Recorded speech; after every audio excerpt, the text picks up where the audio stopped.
Oh, hi there. It is Tasia in my home kitchen, inviting you to join me as I cook dinner. So, welcome. We're taking a small break from our regularly scheduled cooking videos due to the worldwide plague that has swept our entire planet. So I'm here in my beautiful little house, not that I own it, gosh, about to make some tasty dinner. I'm just going to potter about. I'm going to be making a lovely little pasta, sort of inspired by a caprese salad with some fresh tomatoes, basil, bocconcini. Going to put some Parmesan and butter in there, make it really fresh and tasty. And I'm going to add in some grated zucchini, which I love in a pasta, and if you haven't done, you should. If you want to follow along and make the same dinner as me, feel free. If you already have dinner plans and you just want to make what you're going to make, you know, we can just kind of hang out while we both make dinner. I have some tomatoes here, which I'm just going to start cutting. You could, if you were so inclined, add some bacon to this dish. I've got a little bit of prosciutto in the fridge, and I think I'm just gonna like put a little bit in there for flavor, a little salty burst.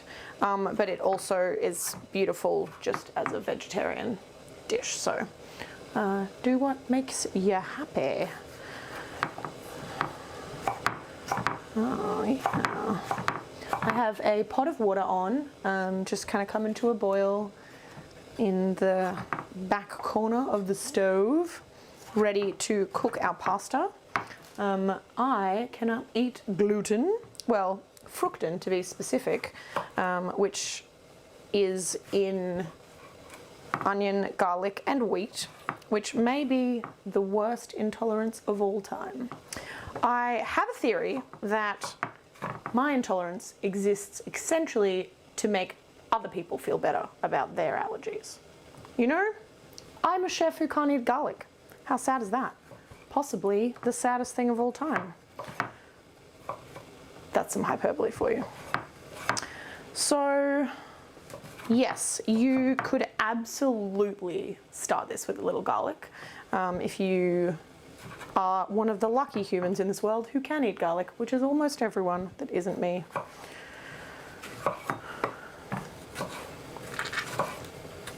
My pot of water has come up to the boil. I have put a whole bunch of salt in it. In Italy, they say your pasta water should be as salty as the Mediterranean. So whack a whole damn handful in there. I got this really nice Italian brand of gluten-free pasta that I love, but you can just use whatever pasta you love. I've gone with a penne this evening. I think a long slurpy pasta would also be really nice with this sauce, or a rigatoni, but whichever you've got in the cupboard, go ahead and put that, bam, into your hot salty water. Just a little pot of the ocean right here in the kitchen. I got out 4 tomatoes, but I think I may just need 3. I am just making dinner for my sister and I tonight. Well, that's her meowing in the background. She is not a cat, but you could not tell that from this particular moment. I have a sister, I swear.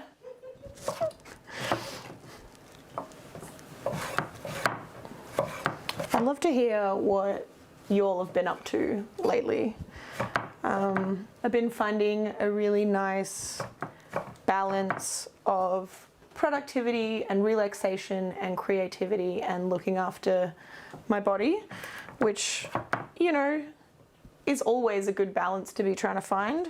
But it's harder at the moment, so I'm just finding out what works for me, and I think that everybody should be doing the same and figuring out what works for you and being nice to yourself, because we're going through, you know, an unprecedented time.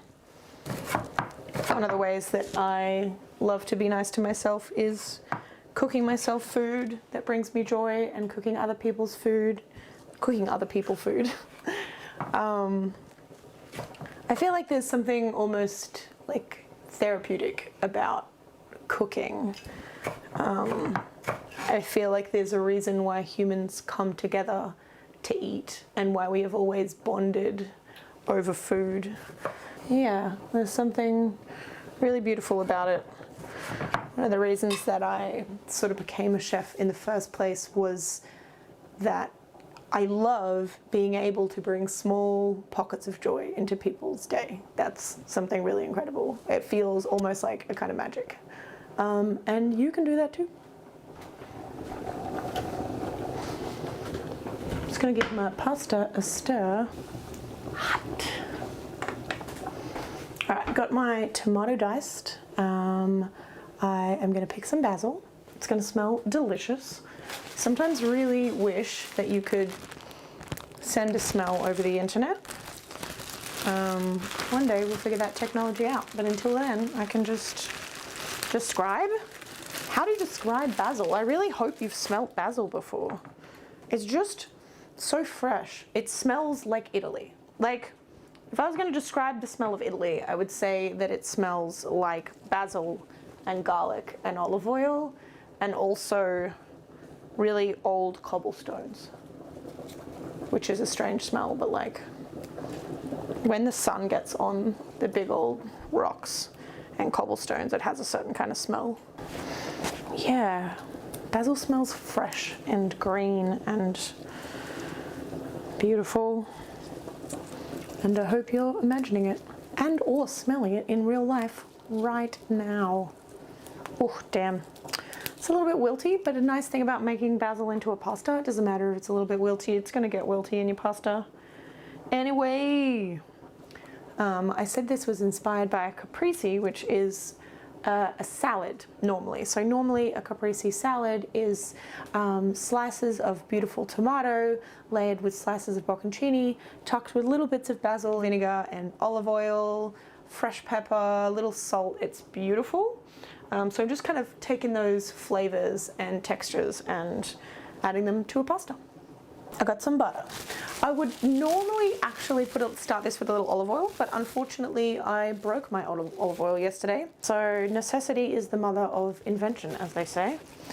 Going in with a nice slice of butter. I'm just gonna get all up close so you can hear that sizzle.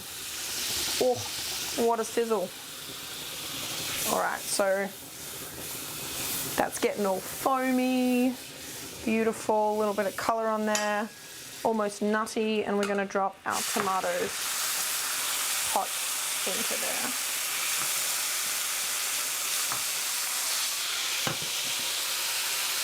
We're gonna get a little bit of salt, sprinkle that into the tomatoes. It's nice and hot. All right, next I've got some zucchini. It is me, the boss of the zucchini. I'm going to grate some of this zucchini. Something really magical happens when you grate zucchini and put it into a pasta sauce. It like still is a little textural, but it almost starts to like slightly melt and add this creaminess to it. And it is so delightful. Just the big side of a grater.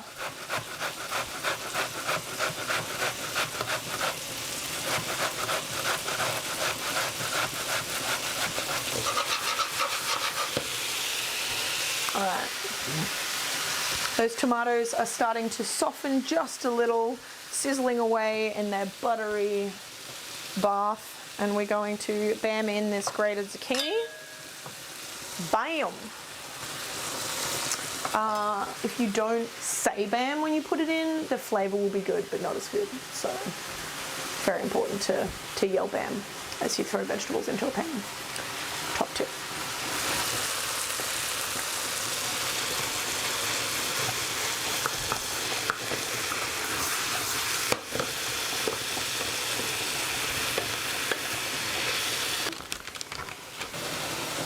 Gonna like tear that into the sauce.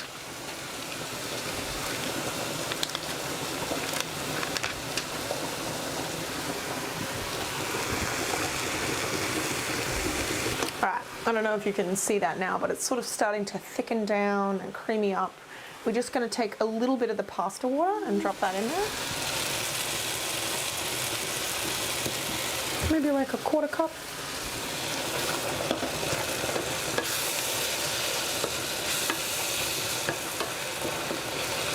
Alright. Just going to turn that off for a moment while the pasta finishes cooking. That is close to go. We're going to cut up a little bit of cold butter. That's going to add the lovely richness. And we're going to grate some Parmesan. We can also tear our bocconcini. You can cut your bocconcini, but the texture just comes out so beautifully when you tear it. These little like cheesy nuggets. My sister and I have been eating an outrageous amount of bocconcini because our local independent supermarket had kilo buckets of bocconcini for $9. What are you going to do? Not buy the bocconcini? Obviously you're going to buy the bocconcini.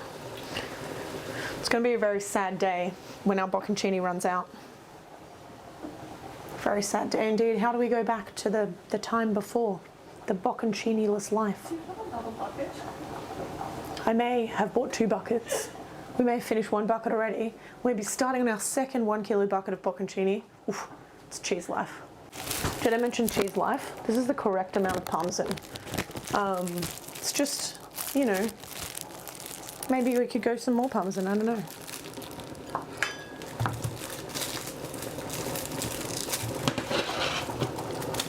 Gonna grate that on the fine side of the grater.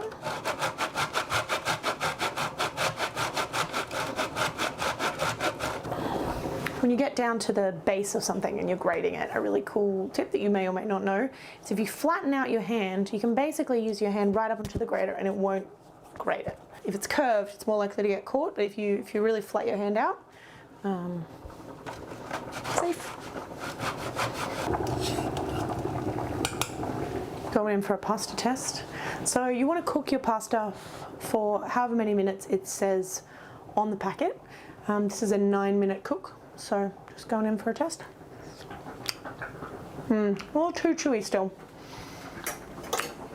You've probably heard the expression al dente. What it actually means is to the tooth.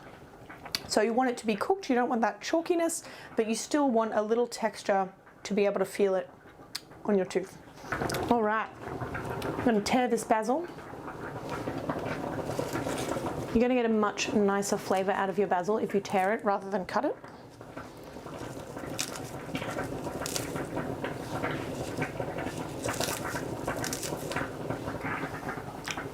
So I think while I'm waiting for my pasta to cook, I might make a cup of tea. And if you're like, damn, I could go a cup of tea, you should pause this video, pop the kettle in, make yourself a cup of tea, and relax. Pour yourself a glass of wine. Now, I don't like to drink anything caffeinated of a night time, so I'm going for a rooibos and vanilla, which is one of my favorites. So, something I've been doing lately is just taking time to carve out a moment where I don't talk about the dreaded plague. Say for the next hour, or the next half a day, or the next whatever, whoever I'm hanging out with, whoever I'm talking to, hanging out online obviously, or with my sister or my housemate, no talk of that. And sometimes it's a little hard because it feels like it's permeated every part of our life, every part of our world, but if you can make that effort, it really helps. It's really nice. Talk about what book you've been reading, what show you've been watching, an album you've really been loving, a memory of that time you went traveling. Share that with your friends. Share that with me, actually, if you want. Just pop it down in the comments. I would love to read about that. I've been reading this really beautiful book called To Be Taught If Fortunate by Becky Chambers. It's a sci-fi book, but it's a little different to most sci-fi that I've read. It centers around 4 astronauts that are on a Discovery ship, and rather than being based around like big interstellar wars or sudden giant death drama, it's really based around the love of science and the love of discovery, and also what it's like for 4 people to spend 80 years on a ship together. And it is filling my heart with all sorts of joy. So if that sounds like it's up your alley, I totally recommend. All right, pasta checking time. She hot. Oh, yep. That is almost overcooked enough. for my sister's liking. Okay, so normally what I would say is with a sauce like this, take it out just a little bit before it's ready for what you like, because we're going to take a little bit of the pasta water, we're going to put it in the pan, and we're going to finish cooking it in the sauce. So going in for that now. It's really awesome to keep some of your pasta water to cook with because it's starchy and flavorful and it will thicken, and it is really an underrated and definitely worth using ingredient. All right, popping those pasta into the pan, adding that extra pasta water. Just going to put that on a medium to high heat to finish cooking, start soaking up all that tomato, prosciutto flavors, a little bit of garlic if that's what you've done. We're going to give it a nice peppering.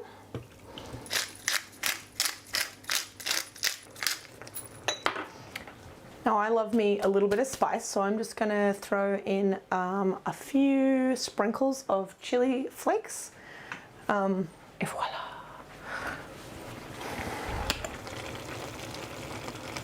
Get delightful. We're going to get a little bit of cold butter. Adding cold butter to a hot sauce will thicken it and make it all glossy and rich and gorgeous rather than oily.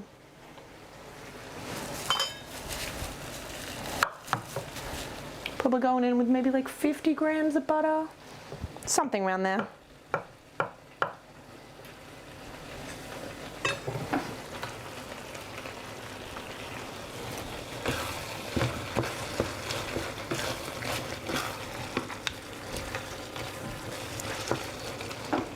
That's almost ready. So last minute, we're just going to pop that basil fresh in there. We're going to pop that bocconcini so it just starts to melt, and then we're going to top it with that grated Parmesan and have a little taste, see if it needs more chili, and it's going to be gorgeous. You know what else is gorgeous? This tea. Do you have a favorite? I have too many favorites to pick, but this is definitely one that I drink with alarming regularity.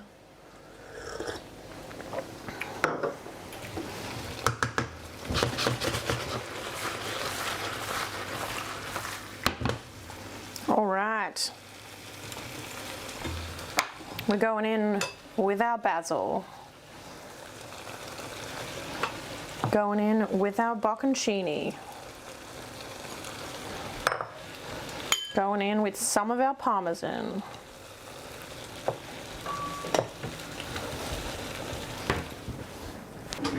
bam.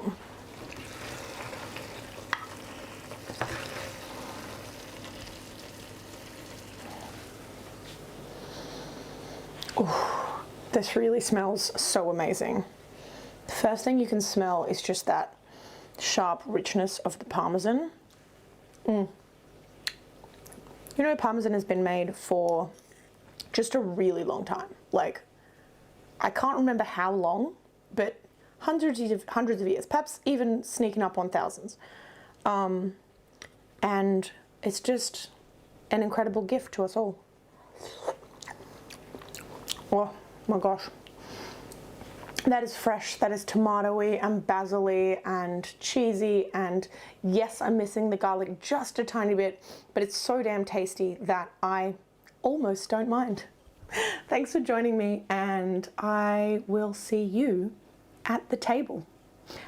Just remember, if you like our videos, if you like what we do, tell your friends, subscribe, hit the bell, do all those fun things, find us on Facebook, find us on Instagram, and it's been such a pleasure to hang out with you, and I hope we get to do it again.